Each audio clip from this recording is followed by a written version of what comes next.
எல்லாருக்கும் வணக்கம். எப்படி இருக்கீங்க? நான் டாக்டர் வெங்கடலக்ஷ்மி மலேசியாவிலேருந்து பேசுகிறேன். உங்கள் எல்லாரையும் சந்திக்கிறது ரொம்ப சந்தோஷமாக இருக்குது.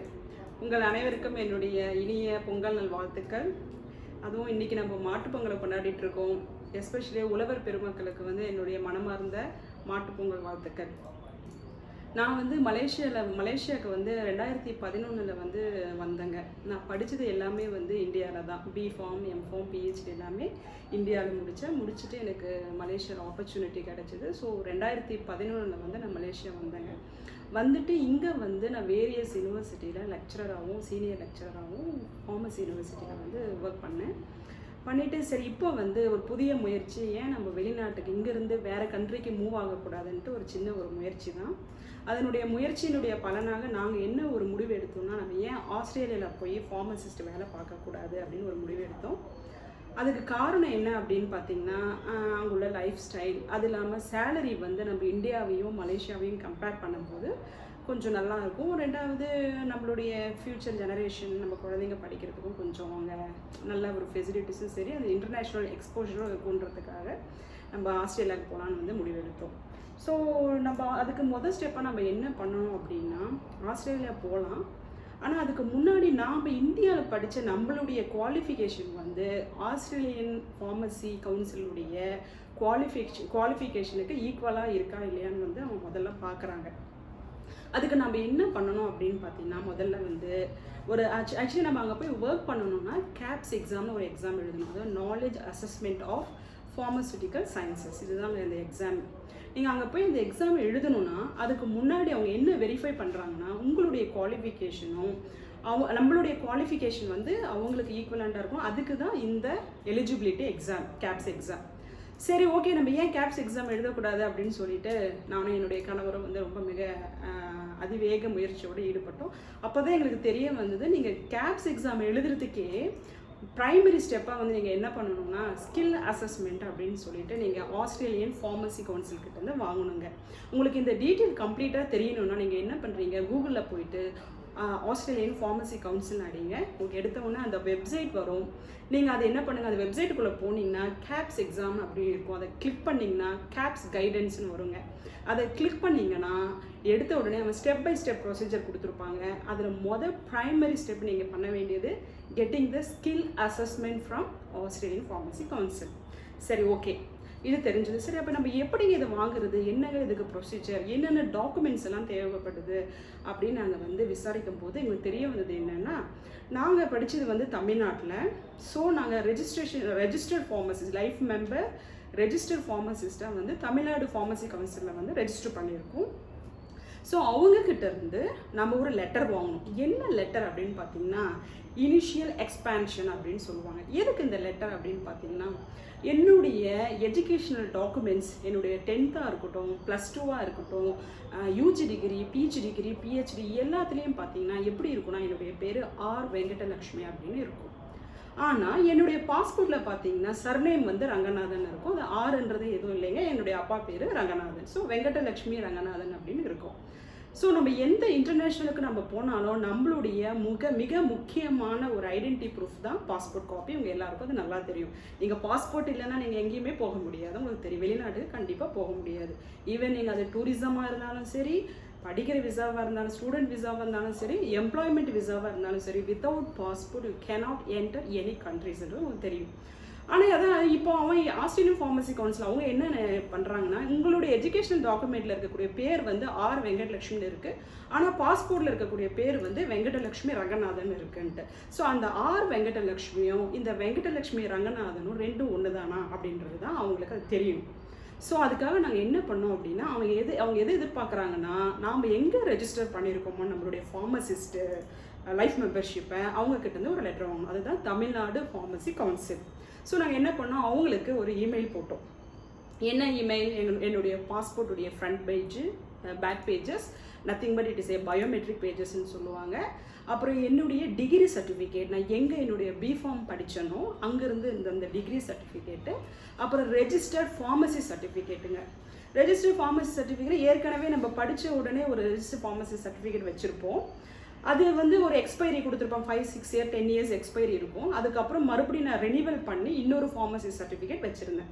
ஸோ அந்த ஃபார்மசி, இந்த new pharmacy certificate, old pharmacy certificate, என்னுடைய degree certificate, along with that இந்த என்னுடைய பாஸ்போர்ட் ஃப்ரண்ட் பேக் பேஜஸையும் என்ன பண்ணேன், நான் ஒரு இமெயில் போட்டேன்.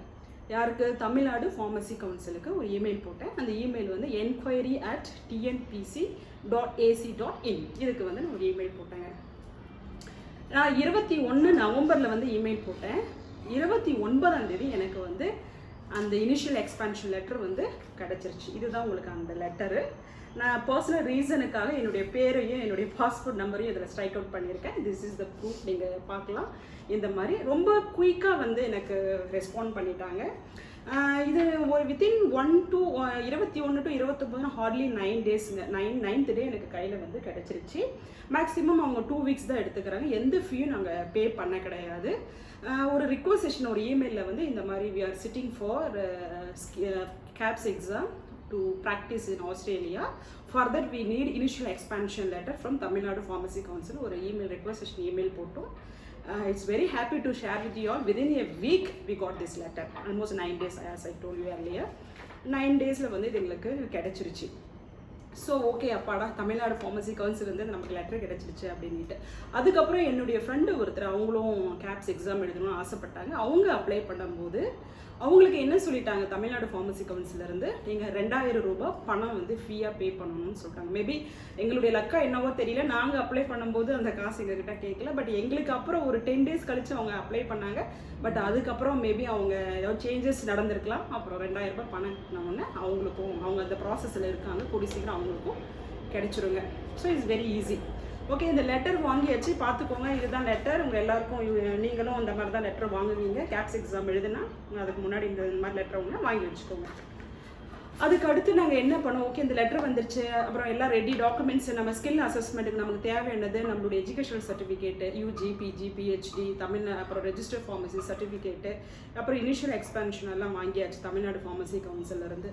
அப்புறம் என்ன வேணும் அப்படின்னா, நாம் எந்த இடத்துல, எந்த யூனிவர்சிட்டியிலேருந்து நம்மளுடைய அண்டர் கிராஜுவேஷன் வந்து கிராஜுவேட் ஆகணுமோ, எங்கே படித்தோமோ அந்த யூனிவர்சிட்டியிலேருந்தும் நீங்கள் இதே சேம் லெட்டரை நீங்கள் வாங்கணும்.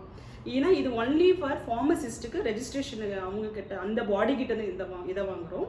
இன்னொரு பாடி தான் உங்களுடைய யூனிவர்சிட்டி எங்கே நீங்கள் கிராஜுவேட் ஆனீங்களோ அந்த யூனிவர்சிட்டிலையுமே நீங்கள் இந்த லெட்டர் வாங்கி வச்சுக்கணும். ஸோ நாங்கள் என்ன பண்ணோம், நான் வந்து படித்தது மெட்ராஸ் மெடிக்கல் காலேஜ் சென்னையில் படித்தேன். ஸோ அது coming under doctor MGR medical university. So அவங்களுக்கும் ஒரு இமெயில் போட்டோங்க. அதாவது கண்ட்ரோலர் ஆஃப் எக்ஸாமினருக்கும் ஒரு இமெயில் போட்டோம். அவங்களுக்கு என்னென்ன டாக்குமெண்ட்ஸ் அனுப்பணும் அப்படின்னு பார்த்தீங்கன்னா, என்னுடைய டிகிரி சர்டிஃபிகேட்ஸு, 4 வருஷம் டிகிரி மார்க் ஷீட்ஸு, அதுக்கப்புறம் என்னுடைய ரெஜிஸ்டர் ஃபார்மசி சர்டிஃபிகேட்டு, இப்போ ரீசெண்டாக ரெனிவல் பண்ணேன்னு சொன்னீங்களா அந்த ரெஜிஸ்டர் ஃபார்மசி சர்டிஃபிகேட்டு, அகெயின் பாஸ்போர்ட்டுடைய front and back page which is very very important. இந்த இவங்களுக்கும் சரி அவங்களுக்கும் சரி இது ரொம்ப வாங்கிக்கணும் இந்த டாக்குமெண்ட்டு. அது இல்லாமல் முக்கியமாக என்ன அனுப்பணும் அப்படின்னா, ஆதார் கார்டையும் நீங்கள் ப்ரூஃபாக சேர்த்துக்கலாம். ஏன்னா அதுலேயும் அப்பா பேர் இருக்கும், ஆதார் கார்டு. அதுக்கப்புறம் வந்து நம்ம என்ன பண்ணோம் அப்படின்னு பார்த்தீங்கன்னா, நம்ம வெப்சைட்டில் போய்ட்டு அவங்க கிளியராக கொடுத்துருக்காங்க. நீங்கள் டாக்டர் எம்ஜிஆர் யூனிவர்சிட்டி இனிஷியல் எக்ஸ்பான்ஷன்ட்டு கூகுளில் போய் டைப் பண்ணிங்கன்னா அழகாக உங்களை அந்த பேஜுக்கே எடுத்துகிட்டு போயிடும். நீங்கள் அதில் போனீங்கன்னா அவங்க யாருக்கு ரெஜிஸ்ட்ரார், அதுக்கப்புறம் எம்ஜிஆர் யூனிவர்சிட்டின்னு அந்த அட்ரஸ் கொடுத்துருக்காங்க. நீங்கள் ரெஜிஸ்ட்ரார்ன்றானா கண்ட்ரோலர் ஆஃப் எக்ஸாமினருக்கு நீங்கள் அனுப்பலாம். எழுதி அந்த அட்ரஸ் சேம் அட்ரஸாக ஃபாலோ பண்ணிக்கோங்க. அதில் வந்து கீழே நீங்கள் போய் பார்த்தீங்கன்னா ஃபீ பேமெண்ட்டுன்னு கொடுத்துருப்பாங்க. எவ்வளோ பே பண்ணணும்னா 590 ரூபாய் பே பண்ணணுங்க. நாங்கள் அதை பே பண்ணிவிட்டோம் ஆன்லைன் வெப்சைட்டில்.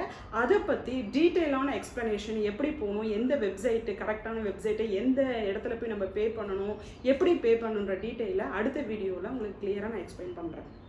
சரிங்களா? சரின்ட்டு பே பண்ணதுக்கப்புறம் என்ன பண்ணணும்னா, அந்த பேமெண்ட் ப்ரூஃபை வந்து டவுன்லோட் பண்ணிவிட்டு அதை சேவ் பண்ணிட்டோம்.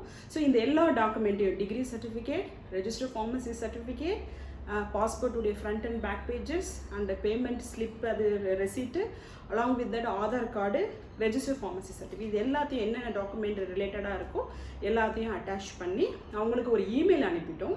இமெயில் அனுப்பிட்டு அதே டாக்குமெண்ட்ஸ் நீங்கள் என்னென்னலாம் இமெயிலில் அனுப்புனீங்களோ அதே டாக்குமெண்ட்டை பிரிண்ட் அவுட் எடுத்து கூடவே செல்ஃப் அட்டஸ்டட் என்வலப், உங்களுடைய வீட்டு அட்ரஸ், எந்த அட்ரஸ்க்கு அந்த லெட்டர் வரணுமோ அந்த வீட்டுடைய அட்ரஸை எழுதி அதில் 50 ரூபாய்க்கு ஒரு ஸ்டாம்பை ஒட்டி அந்த எம்டி செல்ஃப் என்வலப் கவரையும் உள்ளே வச்சு நாங்கள் என்ன பண்ணோம், அதே சேம் கண்ட்ரோலர் ஆஃப் எக்ஸாமினருக்கு ஒரு கொரியரை பண்ணி விட்டோம். இங்கேருந்து இந்த சாஃப்ட் காப்பி அங்கே ஊருக்கு அனுப்பி ஊரில் இருக்கக்கூடிய எங்கள் ரிலேட்டிவ் வந்து அதை எடுத்து அவங்க கொரியர் பண்ணிட்டாங்க. கொரியர் பண்ணதுக்கப்புறம் நான் அதே சேம் இமெயிலை வந்து அந்த டாக்குமெண்ட் இமெயிலும் பண்ணிவிட்டு நடுவில் ஒரு ரிமைண்டர் இமெயிலையும் நீங்கள் போடுங்க. நீங்கள் எதிர்பார்த்த டைமுக்குள்ளே உங்களுக்கு, ஏன்னா கொஞ்சம் இது late process, not like Tamil Nadu pharmacy council, இது கொஞ்சம் டிலே ஆகும். நீங்கள் வேணும்னா நீங்கள் என்ன பண்ணலாம்னா மறுபடியும் ஒரு ரிமைண்டர் இமெயில் போடுங்க. அப்படி இல்லைன்னா நீங்கள் வெப்சைட்டில் போனீங்கன்னா அவன் வந்து கொடுத்துருக்காங்க, அதாவது காண்டாக்ட் டீட்டெயில்ஸ், எக்ஸ்டென்ஷன் நம்பர் இருக்குது, மெயின் இதுக்கு அடிச்சுட்டு நீங்கள் எக்ஸ்டென்ஷனுக்கு ஃபோன் பண்ணி எஸ்பெஷலி இந்த இனிஷியல் எக்ஸ்பேன்ஷன் செக்டருக்கு கனெக்ட் பண்ண சொன்னீங்கன்னா அவங்க அந்த செக்ஷனுக்கு கனெக்ட் பண்ணி தருவாங்க. நீங்கள் பேசலாம், பேசிவிட்டு இந்த மாதிரி வேணும் லெட்டர் வேணும்னு கேட்டிங்கன்னா அவங்களும் உங்களுக்கு அந்த லெட்டரை கொடுப்பாங்க. நீங்கள் கொஞ்சம் கண்டினியூஸாக அவங்கள வந்து ஷுட் ஃபாலோ அப்பில், அது ஒரு முக்கியமான விஷயம், அது பண்ணிக்கோங்க. பண்ணிவிட்டு எங்களுக்கு இப்போ தான் வந்து ரீசெண்டாக வந்து நாங்கள் கேட்டதுக்கு எங்களுடைய லெட்டர் ரெடி ஆகிடுச்சு. அவங்க நேற்று பொங்கலுக்கு முதல் நாள் போகி அன்றைக்கி தான் வந்து அதை எங்களுக்கு டிஸ்பேட்ச் பண்ணியிருக்காங்க. அந்த லெட்டர் உங்களுக்கு அடுத்த டைம் நான் காட்டுறேன் எப்படி இருக்கும்னு அதை நீங்கள் பார்க்கலாம். ஸோ வந்து இந்த லெட்டரும் வாங்கியாச்சுங்க. இப்போ எல்லாருக்கும் உங்களுக்கு ஒரு கேள்வி இருக்கும், என்னது பிஹெச்டி முடிச்சிருக்கணுமா ஆஸ்திரேலியாவில் போய் ஒர்க் பண்ணணும்னா அப்படின்ட்டு. நீங்கள் ஒர்க் பண்ணுறது ஒரு ரீட்டைல், நான் வந்து இப்போ பேசிகிட்டு இருக்கிறது நீங்கள் அங்கே போய் ஒரு ரீட்டைல் ஃபார்மசிஸ்ட்டாக ஒர்க் பண்ணுறதுக்கு என்னென்ன பண்ணணுன்றதை பற்றி நான் பேசிகிட்டு இருக்கேன் உங்களோட. இப்போ நீங்கள் அங்கே போய் ரீட்டைல் ஃபார்மசிஸ்ட்டாக ஒர்க் பண்ண பிஹெச்டி மேண்டேட்டரி அப்படி கிடையாது. Only BPharm enough. பிஃபார்ம் படிச்சிருந்தீங்கன்னாவே ஒரு ரெகக்னைஸ்டு பிசிஐ அப்ரூவ்டு காலேஜஸில் நீங்கள் வந்து பிஃபார்ம் படிச்சிருந்தாவே போதும். மேற்கொண்டு எம்ஃபார்மோ பிஹெச்டியோ படிச்சிருந்தாலும் நோ ப்ராப்ளம், நீங்கள் அப்ளை பண்ணால். என்னுடைய கேட்டகரி நான் அந்த கேட்டகரிக்கு தான் வரேன். அதே மாதிரி நீங்கள் ஃபார்ம் டி முடிச்சிருந்தாலும் you are also eligible to write the KAPS exam. சரிங்களா? அதில் என்ன ஒன்றே ஏன் நமக்கு இந்த இனிஷியல் எக்ஸ்பேன்ஷன் அடிஷனல் டாக்குமெண்ட் வேணும்னா நம்மளுடைய பாஸ்போர்ட்டில் இருக்கிற நம்ம பேரும் குவாலிஃபிகேஷன் சர்டிஃபிகேட்டில் இருக்கக்கூடிய பேரும் வந்து இந்த இனிஷியல் இருக்கும். இதில் வந்து இனிஷியலை வந்து சர்நேமாக பெருசாக பாஸ்போர்ட்டில் இருக்கும். அதனால தாங்க.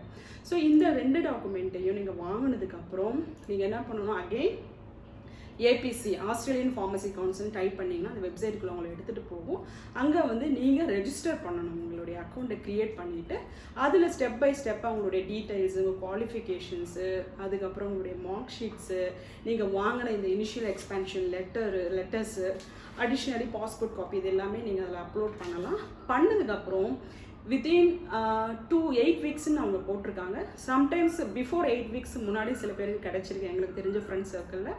சில பேருக்கு 3 மாதம் கூட ஆயிருக்குங்க. அது depends upon the Australian pharmacy council மெம்பர்ஸை பொறுத்திருக்கு. அந்த அசஸ்மெண்ட் மாத்திரம் உங்களுக்கு கிடைச்சிருச்சுன்னா இப்போ நீங்கள் ரெடியாக இருங்க, கேப்ஸ் எக்ஸாம் எழுதலாம். ஸோ கேப்ஸ் எக்ஸாம் வந்து இந்தியாவில் நடக்குதா, நம்ம இந்தியாவிலேருந்து எழுதலாமான்னு இந்த கேள்வி வரும். கண்டிப்பாக எழுதலாம். நிறையா சென்டர்ஸ் இருக்குங்க இந்தியாவில் வந்து பெங்களூர், ஹைதராபாத், சென்னை அப்படின்ட்டு ஒரு ஃபியூ சென்டர்ஸ் இருக்குது. நீங்கள் அந்த ஃபியூ சென்டர்ஸில் போயிட்டு வந்து எக்ஸாம் எழுதலாம். ஸோ இந்த முதல்ல நீங்கள் ஒரு ஸ்கில் அசஸ்மெண்ட்டுக்குள்ளே போகிறதுக்கு முன்னாடி இந்த டாக்குமெண்ட்ஸ்லாம் நீங்கள் ரெடியாக வச்சுக்கோங்க. வச்சுட்டு அதுக்கப்புறம் ஸ்கில் அசஸ்மெண்ட்டுக்குள்ளே போங்க. ஸ்கில் அசஸ்மெண்ட்டு கிடைச்சதுக்கப்புறம் நீங்கள் அழகாக ஹாப்பியாக கேப்ஸ் எக்ஸாம் எழுதலாம். நன்றி, வணக்கம். இது வந்து பார்ட் 1 நான் கவர் பண்ணியிருக்கேன். பார்ட் 2ல் இது சம்மந்தமான மற்ற டீட்டெயில்ஸை உங்களுக்கு நான் சொல்ல போகிறேன். உங்களுக்கு இந்த வீடியோ யூஸ்ஃபுல்லாக இருந்ததுன்னா இதை மறக்காமல் நீங்கள் லைக் பண்ணுங்கள், ஷேர் பண்ணுங்கள், சப்ஸ்கிரைப் பண்ணுங்கள். ஓகே, நன்றி, வணக்கம்.